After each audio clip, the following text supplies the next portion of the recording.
Hi, Alexandra Ehrlich here, your ally in mastering strategies for conquering the credit game. I have been bombarded, and I mean truly bombarded in the past week with people reaching out about all of this new breaking news that medical and how it's reported on credit is going to drastically change this coming summer. So, here's the lowdown. Here's some inside opinion from my side on the credit side. Is it amazing that the CFPB, Consumer Financial Protection Bureau, is getting involved on medical collections? Absolutely. Is it amazing that we're seeing changes that probably should have happened in terms of regulation and protocol and ways to protect against erroneous things being reported on a credit report? Absolutely.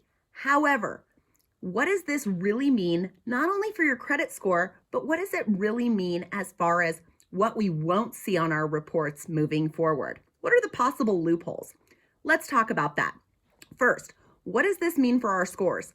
In most cases, a medical collection on someone's credit report, especially if it's only one, is going to have less than 20 points of impact.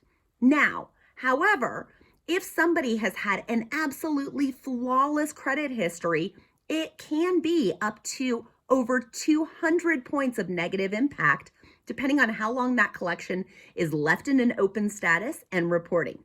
So for that side of it, this is great news that we're going to see fewer credit reports reflecting those medical collections.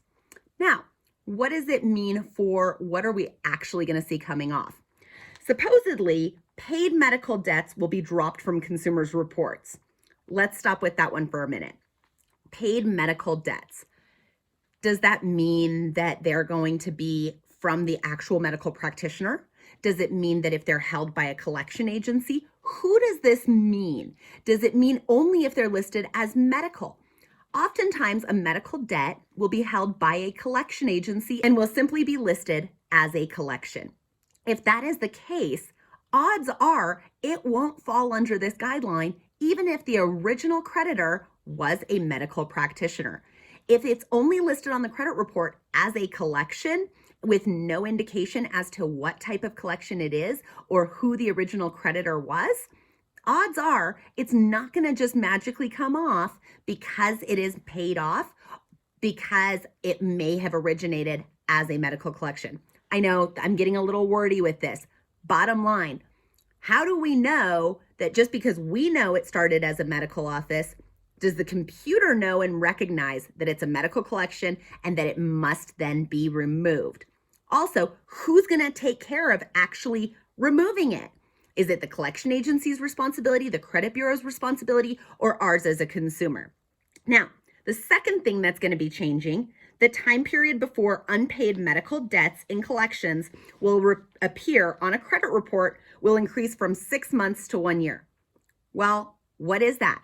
Is it 6 months up to 1 year from the date of service, from the date that you didn't pay, from the date that it was sold to a specific collection agency?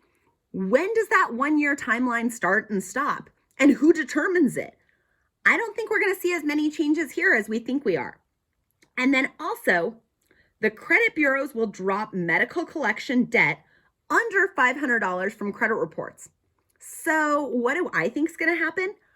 I think we're going to see a huge upswing in collection agencies attaching fees, costs, fines to a debt to bring the dollar amount up over 501 to be able to then report it. I also think we're going to see an upswing in debts going to judgment, going to lawsuit, going to garnishment, where again, it's going to be able to bypass that loophole and report as a public record.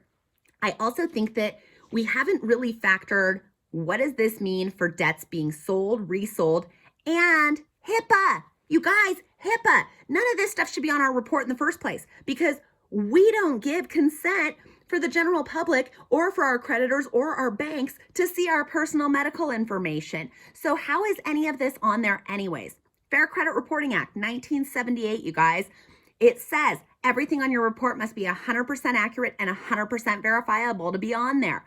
So 99% of all medical doesn't meet that burden of standard anyways because of HIPAA. All I'm saying is this could be a really good thing for a select specific amount of debt, and for all the stuff that's already on there, for all the stuff that we're already contending with, how often are we going to meet every single one of these criteria to be able to say, yes, this applied to me? Therefore, if you're either about to go into a medical event, you already have medical collections, you have questions about how this might impact your report moving forward, feel free to reach out. I'd love to help. I'd love to talk to you and figure out a solution that works for your specific situation. Also, if you're dealing with medical, this is a prime example of where we don't want to just hope that there's a magic wand that's going to wish it all away.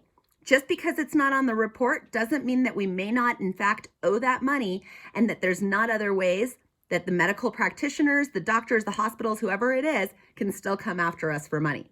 Feel free to let me know how I can help and be of service and support, as well as reach out with any additional questions on any of my social media or via email or text. Look forward to talking to you soon. Thanks.